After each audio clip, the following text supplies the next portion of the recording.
Bonsoir à tous, le diplomate Club des Nations reçoit ce soir l'ambassadeur Guy Nestor Itoua. Avec lui, nous allons parler de la crise israélo-palestinienne qui fait l'actualité ces derniers temps.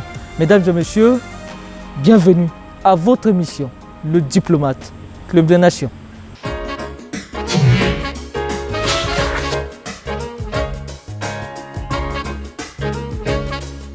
Monsieur l'ambassadeur, bonsoir.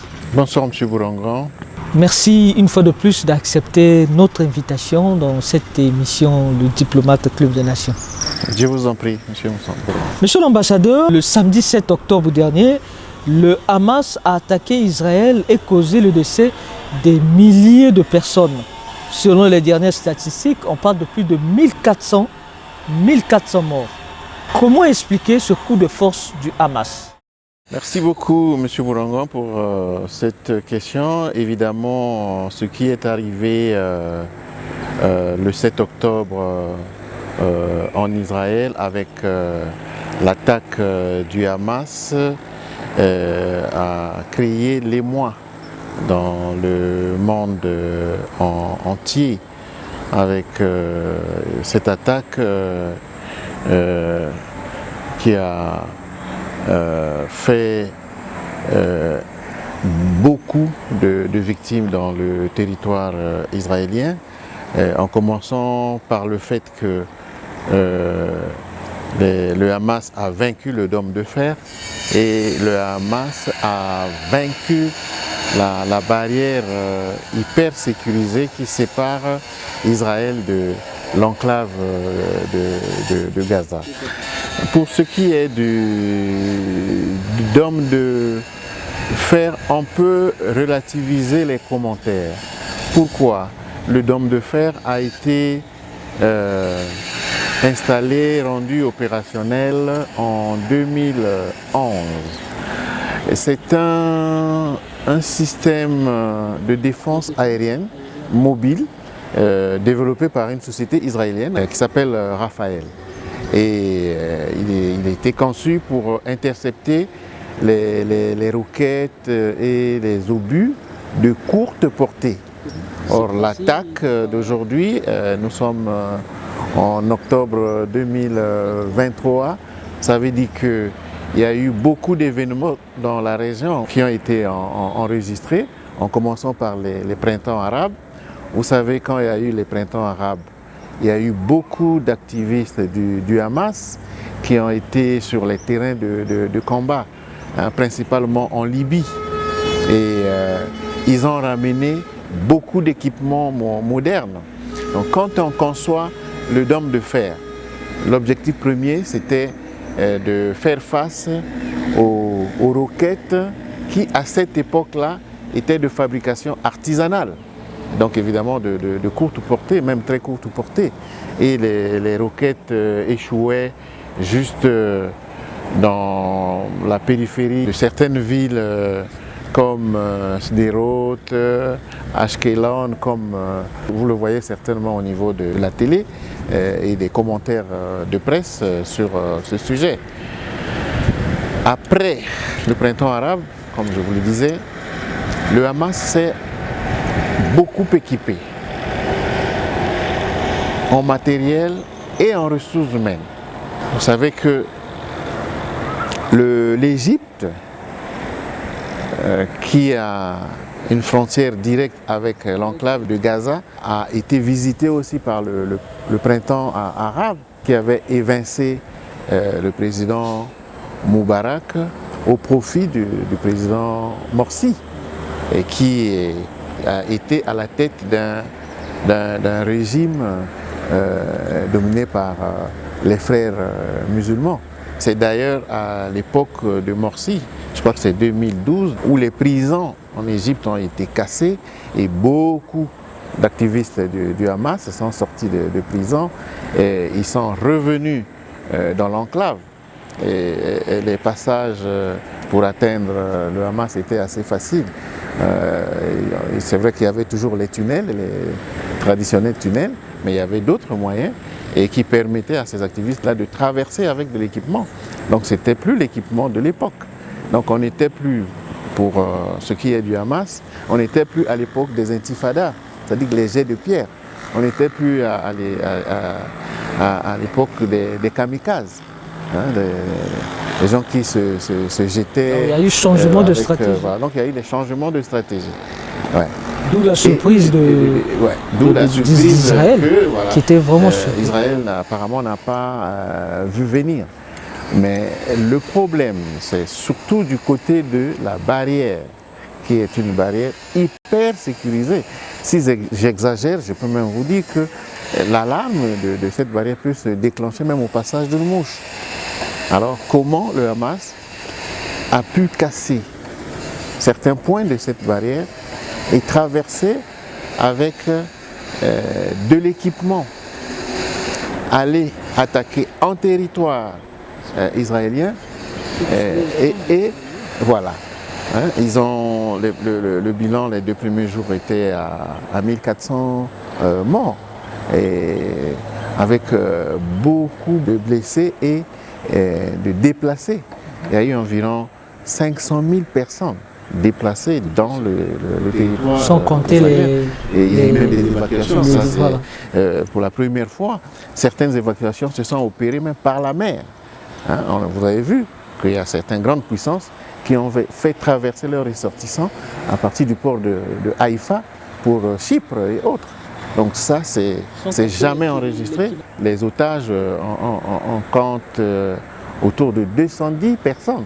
C'est vrai qu'il y a 4 apparemment qui ont été libérés récemment. Il y a 2 Américaines, une fille et sa maman, et 2 personnes âgées israéliennes. Mais c'était quand même étonnant avec toutes les mesures de sécurité qu'on reconnaît à Israël et qu'ils aient enregistré cette faiblesse ce jour-là que le Hamas a pris le devant de la scène avec cette attaque qui a fait énormément de victimes. Oui, énormément de victimes. Il y a une attaque qui a fait très mal à Israël. Très mal à Israël. Avant de poursuivre, monsieur l'ambassadeur, est-ce qu'on peut dire aujourd'hui que l'une des causes, l'une des raisons de l'attaque du Hamas, c'est par rapport à la politique des colonies d'Israël que mène Benyamin Netanyahou?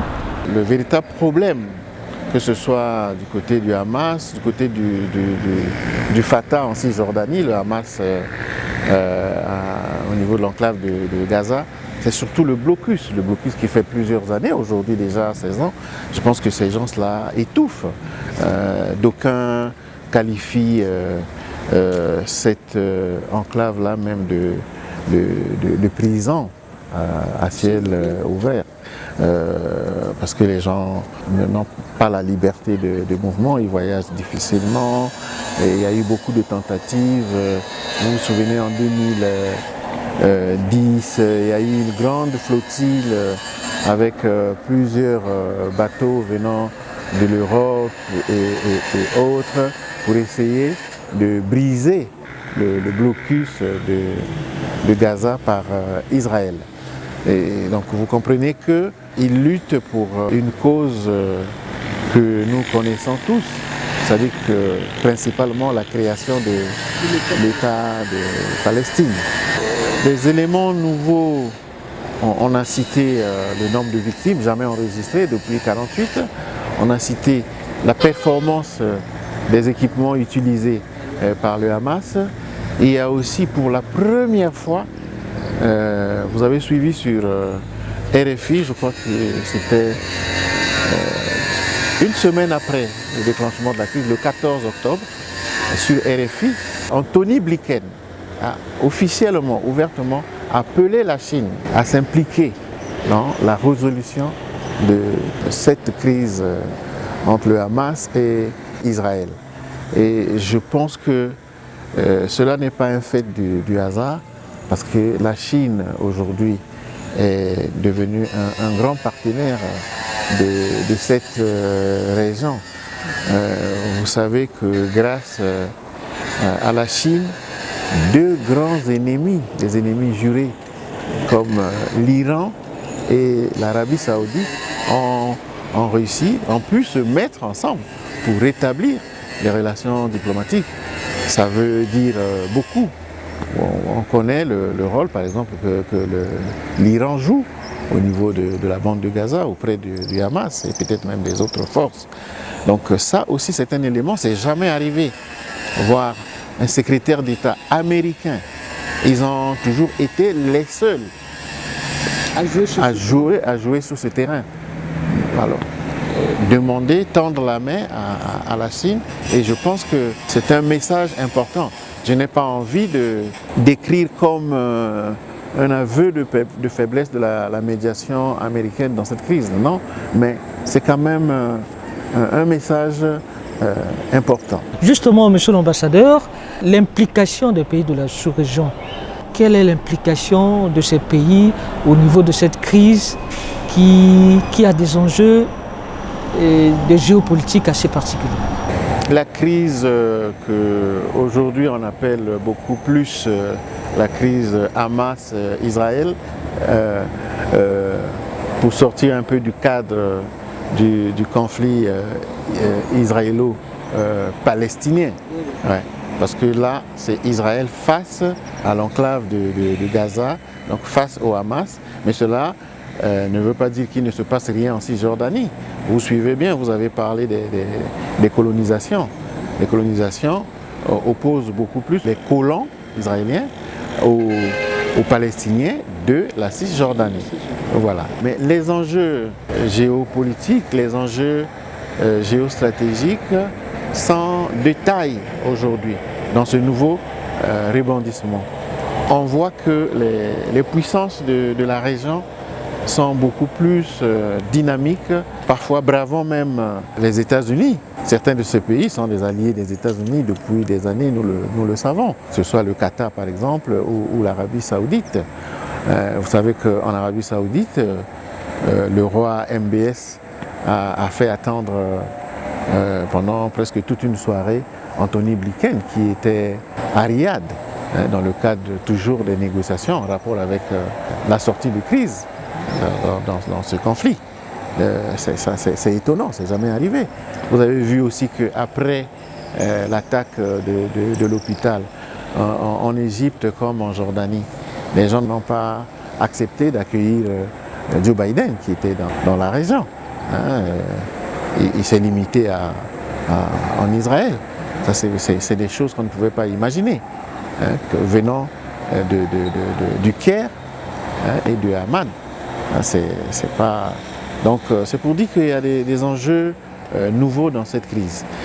Des enjeux d'autant plus nouveaux que il y a ce nouveau groupement de pays qui viennent de diverses régions, les BRICS. Vous avez l'Afrique du Sud qui est avec nous ici en Afrique, et vous avez des pays comme le Brésil, vous avez des pays, là on ne parle que des pays fondateurs, comme l'Inde, la Chine, la Russie et autres. Vous voyez par exemple le rôle que jouent maintenant la Russie et la Chine dans cette crise. C'est vrai que l'Inde et le Brésil sont un tout petit peu réservés, mais ce n'est pas le cas pour l'Afrique du Sud, qui a clairement pris position pour la cause palestinienne. À l'ONU, vous avez vu que c'est Moscou qui a été à l'origine de la Russie. Exactement, l'initiateur même du projet. Voilà, de résolution qui malheureusement n'est pas passé. Donc ce sont des éléments très importants. Pendant que tout ça se joue sur le terrain, il y a les négociations que le Hamas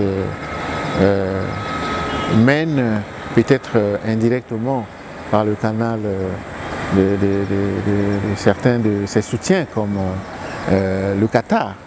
Les Américains se parlent avec les Qataris. Et pourquoi avec les Qataris? Parce que Doha est aujourd'hui la ville qui abrite la branche politique du Hamas, donc les dirigeants de ce mouvement.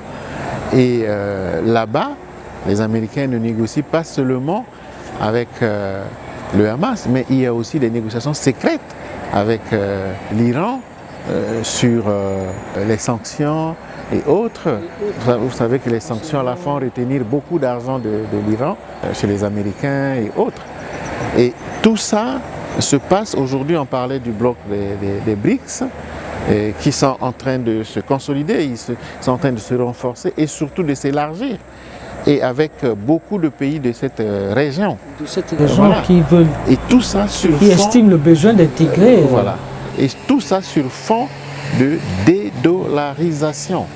Ça, c'est un élément très très important de cette crise. Ouais. Ça a commencé avec la crise russo-ukrainienne, mais la structure, l'organisation des BRICS au déclenchement de la crise russo-ukrainienne n'était pas la même que celle d'aujourd'hui. Hein? La configuration a significativement changé avec le sommet des BRICS en Afrique du Sud. Vous voyez? Donc c'est un groupement qui prend de l'ampleur et qui se fait déjà de la place, et pas seulement dans cette crise, mais un peu partout dans le monde, que ce soit sur le plan géostratégique ou sur le plan géopolitique. On pourrait même dire géoéconomique, quand on a parlé entre-temps de la dédollarisation. C'est quelque chose de très très délicat et qui secoue le monde de la finance ou le monde de la monnaie. On avait certaines traditions, les opérations entre les États passaient par exemple le SWIFT. Or aujourd'hui, il y a maintenant d'autres moyens de paiement internationaux qui évitent ce canal américain. Est-ce que les accords de normalisation entre les États-Unis et ces pays de la région n'est pas une réponse à cette forme de consolidation des BRICS qui monte en puissance? La normalisation, ça c'était la politique de Trump qui avait dans cette région son allié principal qui est Israël, mais qui a aussi d'autres alliés. Les normalisations ont commencé loin en Afrique, au Soudan. Il y a eu même le Maroc qui s'est engagé. Il y a eu Bahreïn, il y a eu les Émirats et autres. Un des pays qui est resté un peu hésitant, c'est l'Arabie Saoudite. Mais avec la crise, ils ont suspendu les négociations de normalisation. Donc c'est un message. Et beaucoup des alliés des États-Unis dans la région aujourd'hui, que ce soit eux-mêmes, mais surtout les opinions dans ces pays, ont ouvertement, clairement soutenu la cause palestinienne. Donc c'est quand même délicat. Au fait, la normalisation, c'était une démarche trumpiste, c'était une démarche de Trump. Les gouvernements, certains gouvernements alliés de la région avaient accepté, mais on a aussi l'impression que les opinions n'étaient pas dans cette logique. La preuve, nous venons de le voir, comment les opinions ont réagi face à ce nouveau rebondissement de ce conflit israélo-palestinien. Et je voulais aussi repartir un peu sur le terrain carrément pour dire que pour la première fois, on a vu qu'en sus du front du Hamas, il y a eu un autre front qui s'est ouvert en même temps, celui du Hezbollah au sud du Liban. Et les tirs du Hezbollah ont porté, parce qu'il y en a qui ont atteint des cibles très très stratégiques en Israël, des cibles logées sur les hauteurs du plateau de Golan. Vous savez ce que représente le plateau de Golan pour Israël. C'est par là que le pays surveille un peu les mouvements de la Syrie. Vous voyez? Donc la Syrie aussi, c'est un théâtre qui a beaucoup d'enjeux, en dehors du conflit classique qui oppose Israël à la Syrie. Vous savez que c'est grâce à Moscou que le régime de Assad a pu tenir, voilà, jusqu'à aujourd'hui. Et la Syrie travaille étroitement avec l'Iran.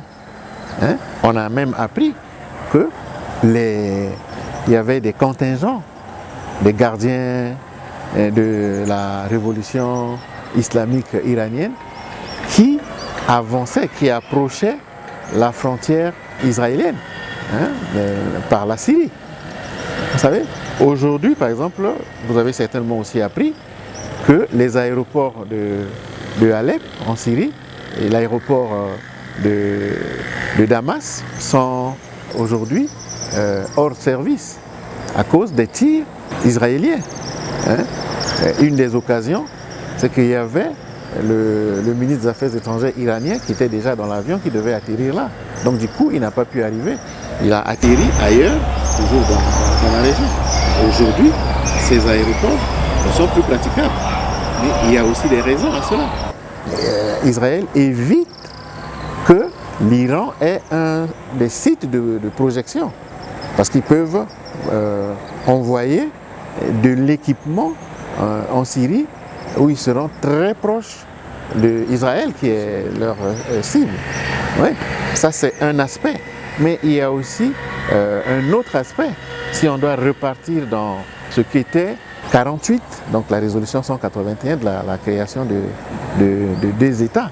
Vous avez dû remarquer que les déplacés de la bande de Gaza, plus d'1 million, sont allés s'amasser à la frontière de Rafah avec l'Égypte. Certaines puissances étrangères les encourageaient à sortir, à partir. Non seulement que les pays de la sous-région n'étaient pas prêts à les recevoir, que ce soit l'Égypte, que ce soit la Jordanie ou les autres, là où ils sont, mais il n'y a que eux-mêmes, pour des raisons que nous connaissons, des raisons historiques, qui ne tenaient pas à partir. Voilà. Ils sont restés là parce que c'est leur terre. Mais il y a un autre élément qui est un élément géostratégique. Depuis quelques années, on disait qu'il y a d'importantes réserves de gaz au large de Gaza. Encourager ces gens-là à partir, c'est aussi une façon de libérer ce territoire parce qu'ils pouvaient aller jusqu'à évacuer complètement les populations de Gaza. Voilà. Et donc l'autorité palestinienne allait perdre la souveraineté sur cet espace, hein, dont on dit regorger d'importantes réserves de gaz. Vous savez, Israël a un besoin important en gaz, et d'ailleurs alimenté par l'Égypte en gaz. Et l'Égypte fait frontière avec l'enclave de Gaza. Donc cela peut se justifier s'il y a du gaz en Égypte. Donc très probablement il peut en avoir aussi dans cette partie, donc du côté de la bande de Gaza. Et peut-être pas seulement. Dans un des programmes passés, je vous l'avais dit, qu'il y a eu des négociations secrètes entre Israël et le Liban pour l'exploitation du gaz qui est au large dans les eaux territoriales frontalières entre le Liban et Israël. Donc cela n'est pas impossible pour l'enclave de Gaza. Donc du côté d'Israël, sortir tous les Gazaouis de l'enclave, ce sera une aubaine. Ça leur donne une compétence juridique sur ce territoire. Or, l'autorité palestinienne n'entend pas perdre sa souveraineté sur ce territoire. Donc, voilà un autre enjeu qui, entre autres, peut bloquer à la réalisation de la solution à deux États. Parce que de part et d'autre, il y a des enjeux. Et puis, déclarer aujourd'hui l'État palestinien, ça veut dire qu'on donne des compétences internationales très larges à ce pays et qui peuvent faire qu'aujourd'hui, par exemple, l'État palestinien va coopérer par exemple avec l'Iran.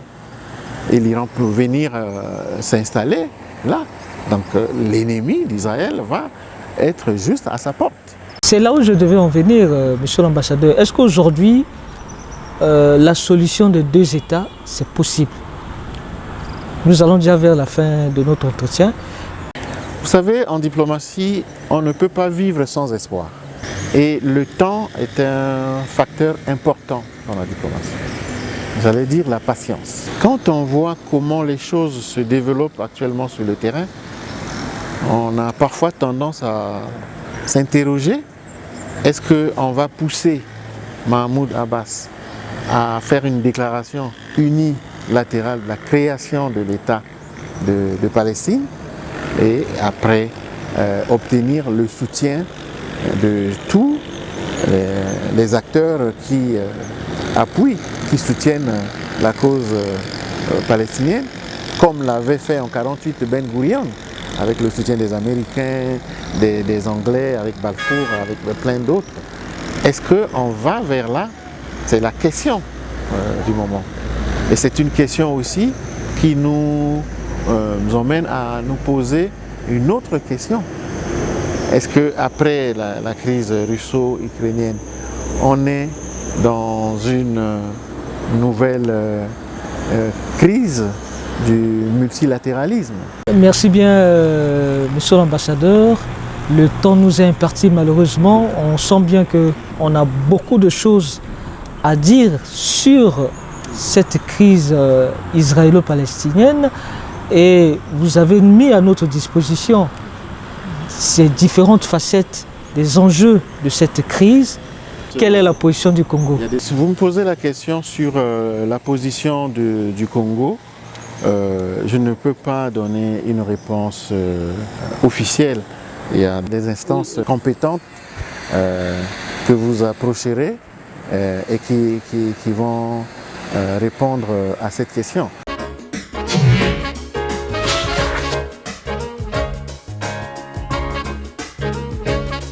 Merci monsieur l'ambassadeur pour toutes ces précisions, merci pour tous ces éléments et ces éclaircissements sur les différentes facettes de la crise israélo-palestinienne. Merci à tous nos téléspectateurs à travers le monde qui nous ont suivis. Merci à l'équipe qui m'a accompagné, Barol Agnolo et Yann Bossati qui est derrière cette caméra, sans oublier Armel Etokabeka qui a réalisé cette émission. Une grande salutation aussi à Aline France Etokabeka, la directrice de programme de Télé Congo, sans oublier le directeur général de Télé Congo, André Ondélé. Merci, au revoir et à la prochaine occasion.